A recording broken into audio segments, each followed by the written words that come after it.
tudo bem? Tudo bem? Eu sou o Rodolfo e esse aqui é o Foi o Rodolfo que Falou. Polêmica.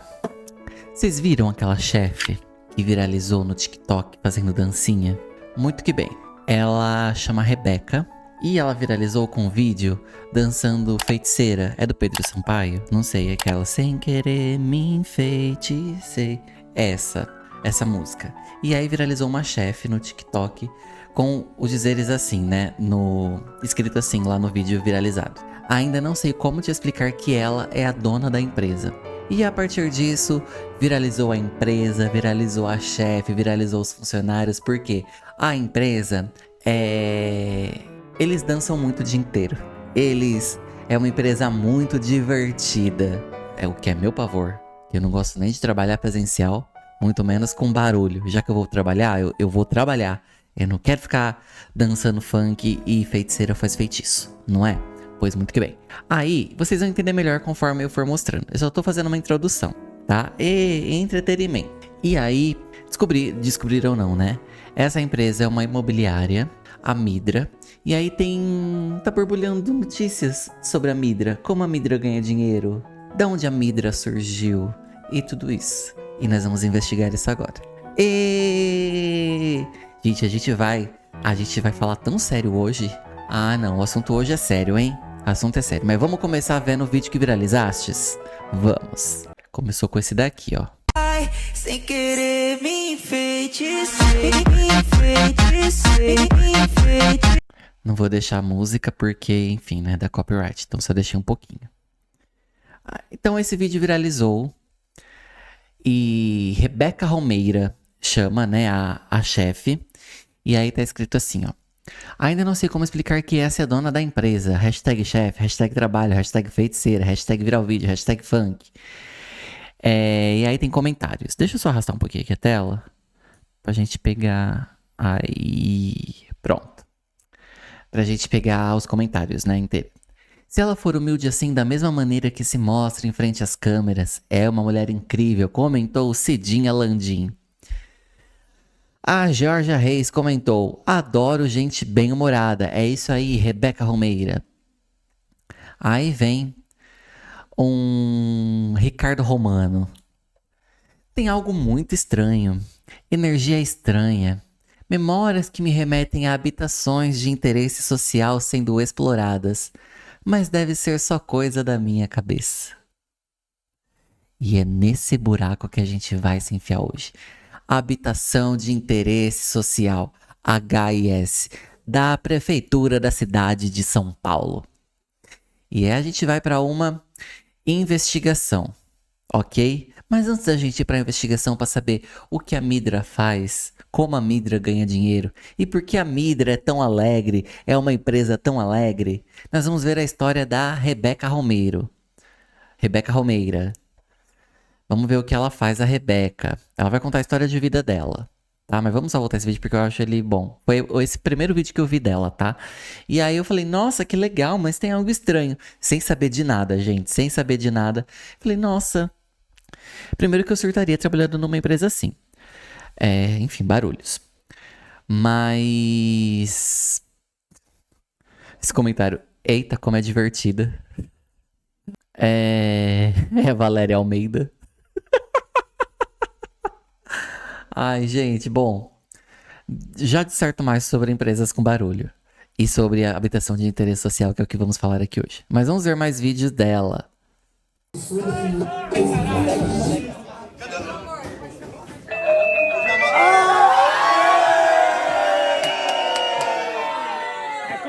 é combinado! Rapaziada, eu tenho 2 recados. Fênix bateu a meta, Raposo bateu a meta e eu acabei de assinar 460 mil aqui, cara. Nossa.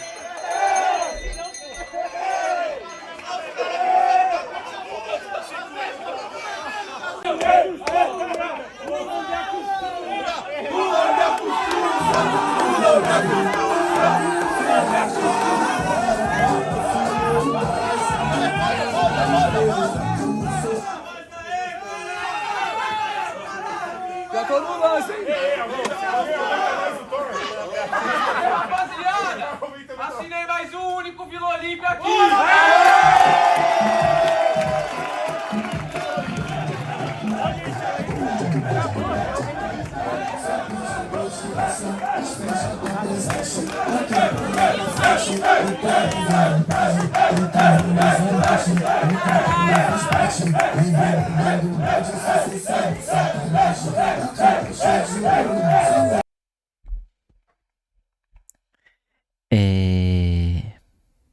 Imagina o inferno que deve ser trabalhar numa empresa assim.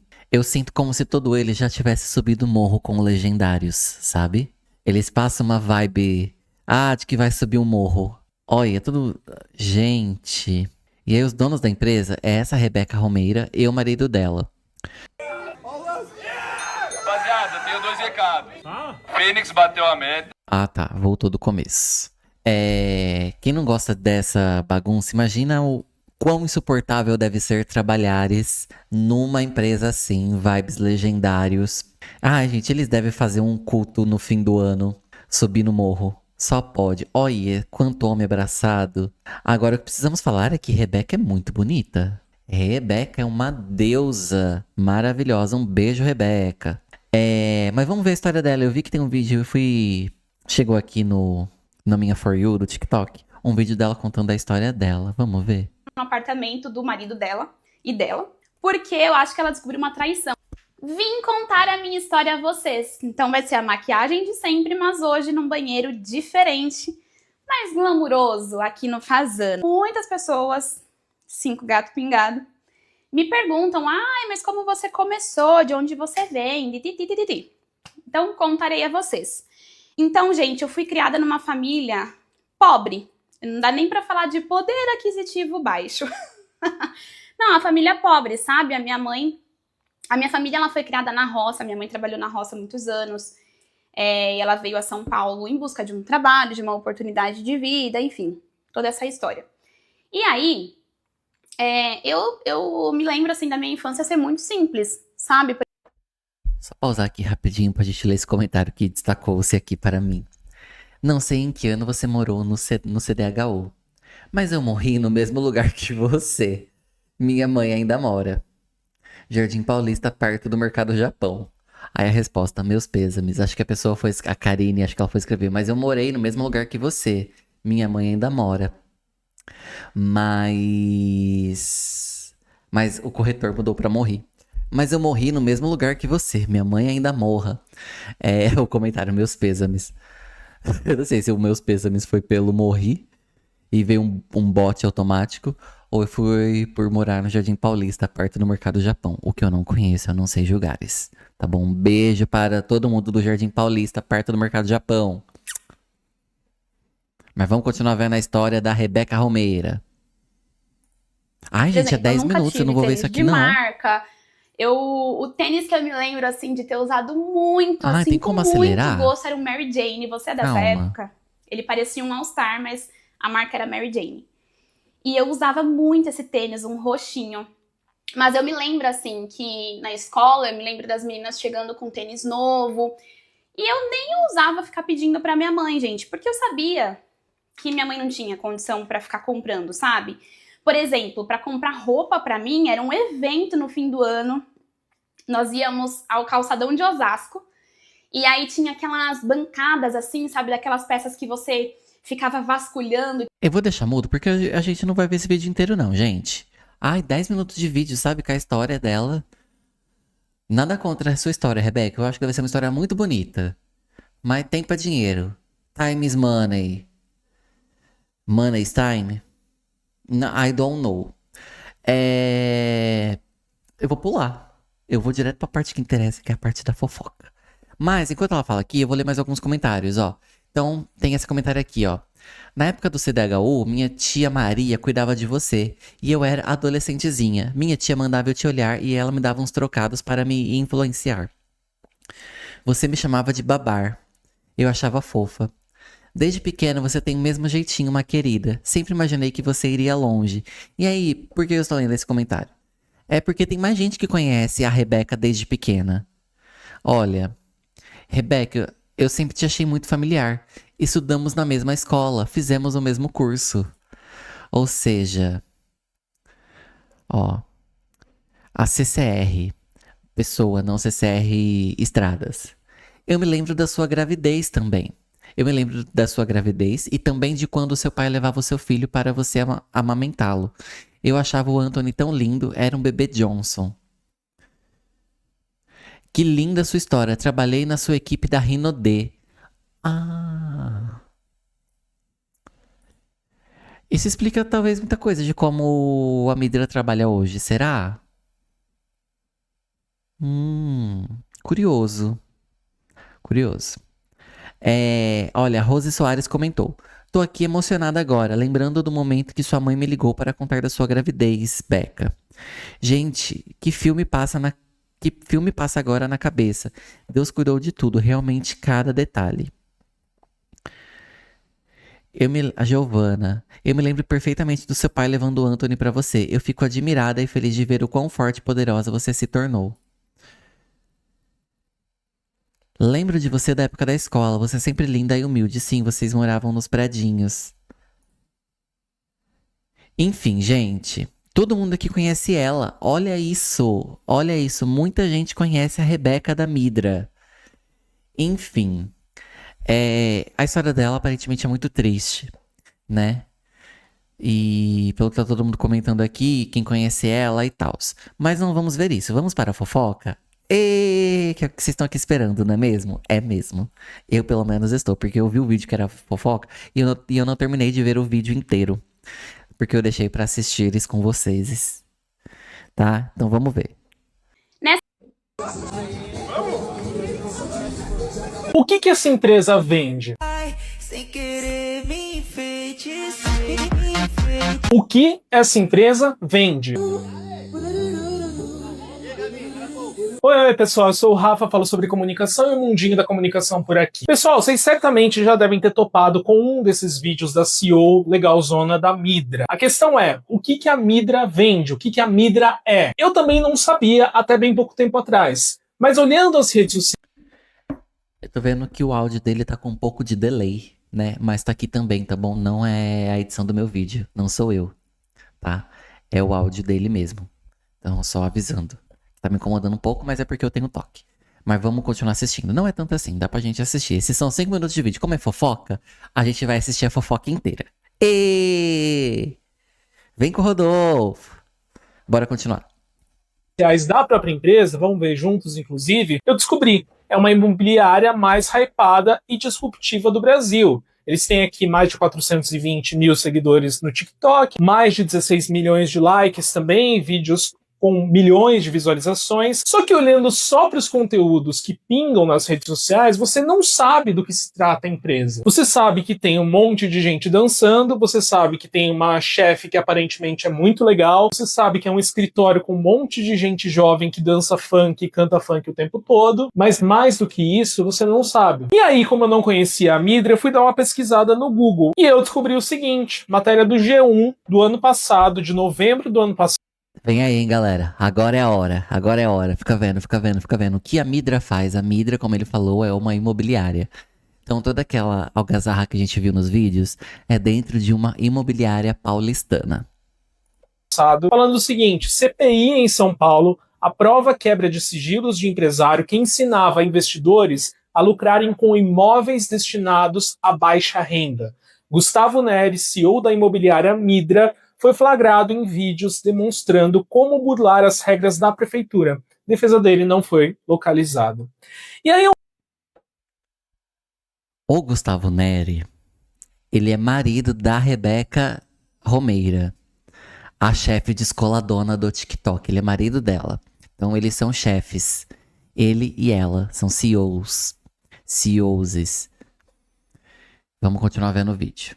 Só queria pontuar isso mesmo. Um beijo. Olhando para essa matéria e aprofundando um pouco aqui no que ela fala, a gente consegue fazer um mais um da comunicação. A gente entende por que as redes sociais da Midra são do jeito que são. Óbvio que existe ali um posicionamento de querer se vender como muito legal, muito disruptiva, muito diferente. A chefe dança, faz e acontece. Mas muitas vezes comunicação... Sabe o que parece essas empresas? Aquelas empresas que tem Ah, é sexta-feira da bermuda, sexta-feira do chinelo, café da manhã com o CEO. E paga R$ 1.700 PJ. Não sei se é o caso da Midra, tá bom? Eu tô falando que remete a empresas assim. Que quer pagar de cool, descoladona. E aí, menina? É no contra-cheque que a gente vê. É no olerite. É no dinheiro caindo na conta do banco. Quando não fala exatamente do negócio, é cortina de fumaça. E é o que parece nesse caso da Midra. A gente não tem, você pode rolar o feed à vontade, nenhum vídeo falando sobre negócios imobiliários na Midra. Você tem só falando sobre o ambiente de trabalho. Como que você cria uma ferramenta de comunicação, de divulgação do seu negócio sem falar sobre o seu negócio? Tudo que existe de conteúdo da Midra parece ser destinado a transformar a CEO numa influenciadora. Mas por que você tem a necessidade? Eles não precisam falar do negócio deles. Feiticeira faz feitiço. Não é magia. É feitiçaria.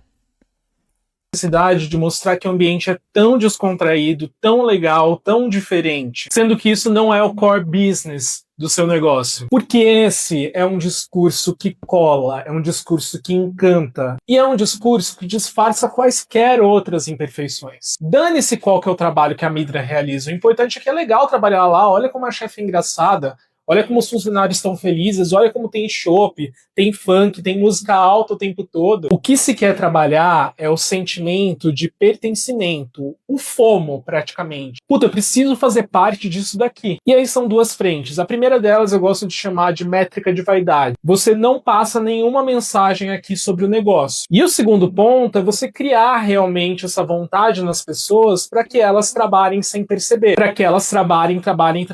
O que tem por trás a estratégia de comunicação da Midra é uma cabeça que muitos empresários, empreendedores, donos de negócio têm, que vem aí de treinamentos, de coaches, de pessoas que falam do trabalho enquanto eles dormem, valorizam você tratar o seu ambiente de trabalho como se fosse um lar. Então é o que a Midra faz, ela quer porque quer mostrar que ela é um lar, que ela é um lugar onde todo mundo se sente à vontade, que é uma grande festa. Só que quando a gente vai olhar um pouquinho para baixo da superfície, quando você se pergunta sobre... Pra me sentir à vontade. Mas o que vocês fazem, de fato? Eu me sinto em casa. Eu me sinto à vontade na minha casa. No emprego eu tô ali pra trabalhar. Sorrir e acenar no máximo. Fora isso, eu tô fazendo o meu. Fazendo corre só. Não quero empresa legal. Vocês são uma imobiliária, mas cadê o conteúdo sobre imobiliária aqui? Você não tem. É como se fosse uma eterna festa da firma. E aí, quando você cria essa imagem muito legal, notícias como da CPI não chegam, não batem, porque as pessoas criam a associação de que é impossível que uma empresa que é tão legal, onde as pessoas estão tão felizes, agir de uma forma tão ilícita. Percebe que é um pouco mais complexo do que simplesmente alguns vídeos virais? Comunicação viral tem que ter sustento, gente. O viral pelo viral não se sustenta por muito tempo. É como se fosse um castelo de areia na praia, que você olha de longe e fala, porra, que lindo. Mas na primeira ondinha, um pouquinho de água, um pouquinho de força que você coloca ali, um chutezinho que você dá, ele desmorona na hora, porque ele não tem sustentação. Comunicação de marca precisa se construir com bases sólidas. Tudo bem usar o viral, mas usar o viral para disfarçar aquilo que você não tem, ou que você quer esconder, não funciona por muito tempo. Me conta aqui nos comentários se você gosta desse tipo de conteúdo e me segue para outros vídeos como... Sem querer me enfeiticei, Vamos ler o comentário aqui, ó. No vídeo dele, a Grazi comentou. Uma corretora comentou que já fez entrevista nessa empresa. E o jogo é simples. Eles pegam esse perfil para trabalhar, garotos bem jovens, sem experiência e com muita energia. Colocam eles para venderem como uma forma de mão de obra barata, entre aspas. Para trabalhar de domingo a domingo, das 9 da manhã às 7 da noite. E dia de fechamento do mês até meia-noite é dia. Comercializando unidades de apartamento HIS, habitação de interesse social, para investimento em Airbnb, o que é proibido por lei. e repassam uma miséria de comissão para esses meninos, que se consideram corretores, mas na verdade não entendem nada no mercado imobiliário. É uma empresa onde você é autônomo e trabalha na escala 7x7, para um cara que vende a ideia de ficar rico dessa forma. E tem uma CEOa que é da galera. Fujam, essa empresa é cilada. E aí tem 89 respostas. Olha, tem 14.600 curtidas. Perfeita sua colocação. Eu já trabalhei em uma empresa que operava exatamente dessa forma. Faliu. Ela é toda boazinha, ela é tão do bem, ela é tão galera. Ai, ela é toda boazinha, ela é toda do bem, ela é tão galera, ela é jovem, ela é, sabe? Ah, vá se fuder, sabe? Chata paca. Tô impressionado que a maioria aqui não entendeu que essa empresa, aspas da pessoa que comentou, tá? Do Bruno Dalcheco, compra vários APs, apartamentos de programas sociais e transforma em Airbnb, fazendo rios de dinheiro. São apartamentos que deveriam ser direcionados à população mais carente. É crime o que eles fazem. Vamos ver aqui o que minha inteligência artificial me fala sobre isso. Oi, boa tarde, tudo bom? Amiga, me fala sobre HIS, Habitação de Interesse Social, por favor. Olá, tudo bem por aqui? Sobre a habitação de interesse social, ela serve para ajudar famílias de baixa renda a conseguirem uma moradia digna, com condições de pagamento que elas podem pagar. O programa mais conhecido é o Minha Casa Minha Vida. Quer saber mais sobre ele ou sobre outro ponto? Não, eu queria saber o que você acha de empresas que vendem, que compram, na verdade, habitação de interesse social para fazer Airbnb, enfim, para lucrar em cima. É uma questão bem complexa, né? Por um lado, tem a questão do lucro para as empresas e o aumento da oferta de hospedagem. Mas, por outro, muita gente reclama que isso desvia a moradia popular do seu objetivo principal, que é dar um lar para quem precisa. E pode até aumentar o valor dos aluguéis na região. Tem até leis que tentam controlar isso, mas ainda tem muita discussão. O que você acha disso tudo? Eu sou completamente contra. Eu lembro de ter ouvido ano passado, se eu não me engano, um podcast do UOL Prime com o José Roberto de Toledo falando sobre isso. Você pode me recordar um pouco sobre esse podcast, esse episódio? Ah, sim. Teve episódios do podcast do All Prime que falaram sobre isso, principalmente com foco em São Paulo. O Toledo e os repórteres falaram sobre como alguns estúdios que deveriam ser habitação social, com subsídio da prefeitura, estavam sendo comprados por investidores para aluguel por temporada, tipo Airbnb, muitas vezes sem que os compradores soubessem das restrições. Eles discutiram a falta de fiscalização e como isso prejudica o objetivo dos programas de oferecer moradia acessível. Era mais ou menos isso que você lembrava? Sim, era exatamente isso. Então quer dizer que com essas compras de grandes incorporadoras e imobiliárias em habitações de interesse social, com o aumento disso, a população pobre acaba também ficando sem a moradia, porque os ricos acabam comprando, né? Mais ou menos aquela música onde o rico cada vez fica mais rico e o pobre cada vez fica mais pobre, não é? É por aí mesmo. Quando essas moradias que deveriam ser para a população de baixa renda acabam na mão de investidores para lucrar com aluguel por temporada, você tira essas vagas de quem precisa morar de verdade e ainda pode fazer os preços do entorno subirem. É um problema grande que muita gente critica e que, como você disse, parece confirmar aquela ideia da desigualdade só aumentando. Quer continuar conversando sobre isso ou falar de outro assunto? Eu quero continuar conversando sobre isso. Eu te adorei, menina. Qual o seu nome? Que bom que você gostou. Eu também tô achando bem interessante conversar sobre isso. Eu não tenho um nome específico, você pode me chamar de assistente do Google. Sobre a questão da moradia, você acha que a solução seria uma fiscalização mais forte ou pensar em modelos diferentes de habitação? Eu acho que uma fiscalização, porque modelos diferentes já tem. Mas se a HIS fosse realmente destinada a pessoas pobres, acho que diminuiríamos o déficit habitacional, não é? Com certeza. Se o dinheiro e as moradias fossem realmente destinados para quem mais precisa, o impacto na redução do déficit seria muito maior. A fiscalização constante é fundamental para garantir que as regras sejam cumpridas. Você acha que seria necessário mudar alguma coisa nas leis atuais? A Prefeitura de São Paulo está fazendo essa fiscalização ou não? Olha, a Prefeitura de São Paulo tem sido pressionada, né? Inclusive teve uma CPI na Câmara para investigar essas fraudes. Eles começaram a criar algumas leis novas para tentar fechar o cerco, tipo colocar na matrícula do imóvel que ele é de interesse social e proibir o aluguel por temporada para plataformas como o Airbnb. Mas dizem que ainda tem brechas que dificultam a fiscalização. Você gostaria de saber mais sobre alguma dessas leis? A quem interessa não fazer a fiscalização? A quem interessa não fiscalizar e deixar as pessoas continuar comprando? Deixar pessoas não. Imobiliárias e grandes incorporadoras continuar comprando habitações de interesse social. Quem ganha com isso? Quem lucra com isso? É uma pergunta bem importante. No fundo, quem acaba lucrando de imediato são as incorporadoras e imobiliárias que vendem ou alugam esses imóveis para um público diferente do original, conseguindo preços mais altos. E também quem compra para investir e alugar por temporada, ganhando com as diárias. Enquanto isso, a população de baixa renda, que deveria ter acesso à moradia popular, fica sem opção. Quer saber mais sobre algum desses grupos? Não, amiga, obrigado. Bom dia. Boa sexta. Beijo. De nada. Bom dia pra você também e uma ótima sexta. Precisando é só chamar. Beijos. Beijo. Uma simpática, né? Qual nome vamos dar para minha nova amiga? Deixa aqui nos comentários que nome eu posso chamá-la. Deixa eu jogar aqui no Google pra achar essa reportagem completa da imobiliária Midra. Só um minuto. Achei. Deixa eu arrastar mais pra cá.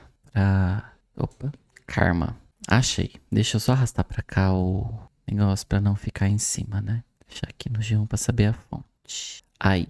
CPI aprova quebra de sigilos de empresário que ensinava investidores a lucrarem com imóveis destinados a baixa renda. A Comissão Parlamentar de Inquérito, CPI, que investiga na Câmara Municipal. Pera aí que eu acho que tá pegando. Opa, aqui, ok. Tirar o áudio aí do desktop. A Comissão Parlamentar de Inquérito, CPI, que investiga na Câmara Municipal de São Paulo as fraudes das construtoras na cidade, na venda de habitações de interesse social, HIS, aprovou nesta terça-feira a quebra de sigilos fiscal e bancário do empresário Gustavo Neri, CEO da imobiliária Midra Investimentos. Sem querer te enfeiticei. Neri foi chamado a depor na CPI por ter sido flagrado em vários vídeos divulgados na internet ensinando investidores e clientes da sua empresa a burlarem as regras dos imóveis destinados à população de baixa renda na capital paulista para obterem lucro. No depoimento, o empresário se recusou a responder às perguntas dos vereadores, que exibiram vídeos dele aconselhando investidores a burlarem as regras dos imóveis HIS. Uai, gente, mas tá tão dadinho no TikTok, né? Fala, nossa, é que pedi pra ele falar. Se pedisse pra ele dançar, ele ia dançar. Não é verdade? É verdade. Em um dos vídeos, ele exibiu uma planilha com pelo menos 14 imóveis de sua propriedade. A maioria deles eram apartamentos destinados exclusivamente às pessoas de baixa renda. Abre aspas. Comentário dele. Eu não vou pagar 30% mais caro em uma unidade só por causa de um nome no contrato da unidade. Esse risco eu topo correr. Por 30% de prêmio eu topo correr, afirma Neri em um dos vídeos exibidos na CPI. Em outros vídeos, ele se vangloria de ter comprado apartamentos de interesse social mais baratos no mercado para poder lucrar mais com os aluguéis de curta temporada desses imóveis, que são proibidos de serem locados na modalidade Airbnb, de acordo com as regras impostas pela Prefeitura de São Paulo. Essa regra foi decretada em maio pelo prefeito Ricardo Nunes, do MDB, depois que foi descoberto o esquema de fraudes das construtoras. Essas empresas recebiam isenção fiscal nas construções dos prédios, com a obrigação de destinarem as moradias prontas a pessoas que ganham de 3 a 10 salários mínimos. Mas as construtoras destinavam esses imóveis a investidores que estavam fora dessa faixa de renda. Olha, eu tô com zoom na minha cara, nem vi, mas vai continuar. Incentivando inclusive que esses investidores fizessem aluguéis de curta duração nesses apartamentos. O próprio Gustavo Neri afirmou num dos vídeos que pagou 270 mil em um imóvel HIS no empreendimento Living Full Faria Lima, em Pinheiros, das construtoras Sairela e Living. Fora da faixa de isenção, o preço do apartamento era de 410 mil no mesmo prédio. Ou seja, agora eu vou tirar o zoom da minha cara.